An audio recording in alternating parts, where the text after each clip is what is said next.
Tomorrow marks 3 weeks since my brother have been gone, and this is really hard for me to talk about fully. I made a video on social media. Honestly, I just made it and recorded the video, and I decided to post it because I feel like suicide is something that's not talked about a lot, especially in the Black community.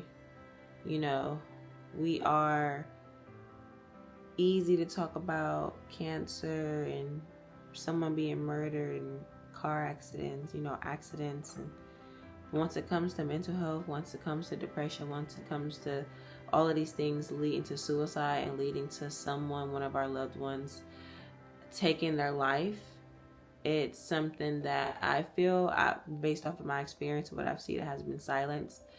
And I really didn't understand the concept of it all until my brother took his life on June 9th.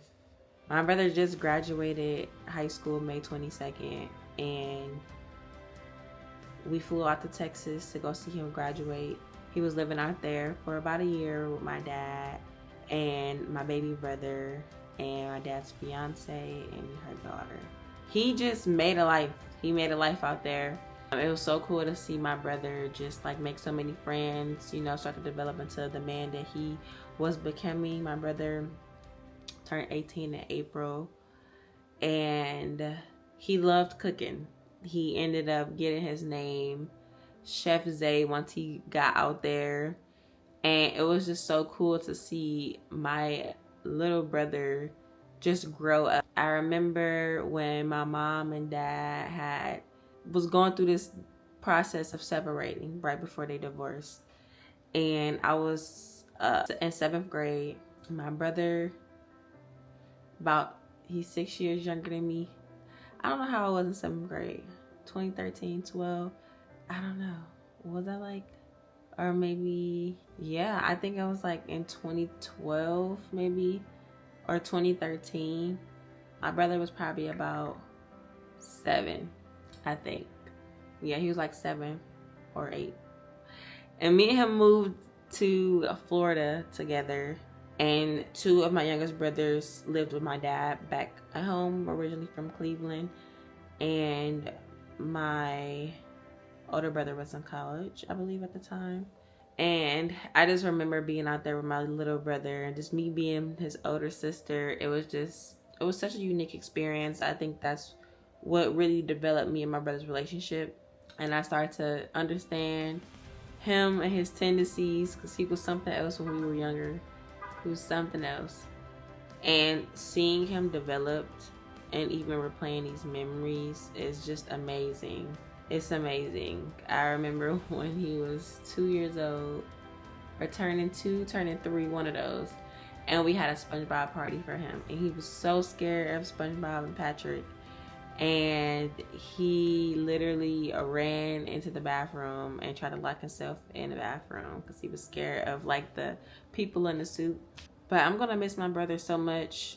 I wanted to show y'all how handsome he is, how handsome he looked on graduation. This is his obituary. And I'm just grateful for the experience. Today's the first day. I mean, it's still early, but I haven't cried. I'm really just thinking so much. I'm asking so many questions, even though I don't want to hurt myself mentally, to just ask him why.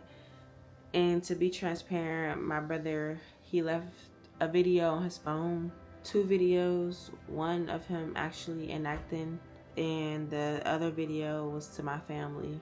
And he let us know how much he loved us and how proud he is of us. And he went in the line of all of us: my mom, my dad, his fiance, my nephews. And when he got to me, I think that's, seeing my brother on camera and seeing him just look so, mentally out of it and just so sad, and like he just looked like he just didn't want to be here no more. It was sad. It was sad to watch. But I will say, when he made that video, he got to me and he said, Nevaeh, tell me he loved me, only sister. You know, it made me feel like I was a good big sister. It made me feel like I did, you know, something right. No matter what, my brother knew that he could come to me. You can ask me for whatever, any advice you need. I always checked up on him, you know. Like, he literally was like me, a younger version of me in a man form. And I am literally going to miss my brother. I really am. It's hard seeing my mom hurt and my dad hurt, and my brothers hurt. You know, it's hard seeing everybody hurt. But I'm trying to become at peace at this, because I'm so grateful for my brother for being so selfless, for leaving us a video. Although I'm scarred, his words was that he was tired. My brother said that he was tired. It was nobody's fault. And we've been getting messages from people who, you know, who aren't in our life, and was just been saying how it was always going to happen, you know. And, you know, it's not good to hear those things. I don't really like hearing that, but mental health, depression, anything that form, like any of that stuff really do impact the decisions that you make in life.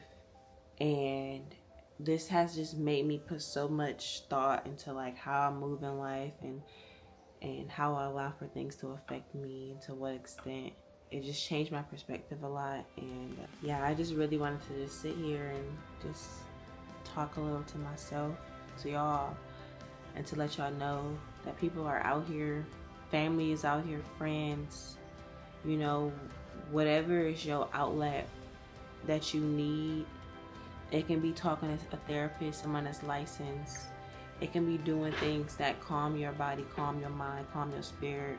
You know, whatever it is, your peace, that's your outlet.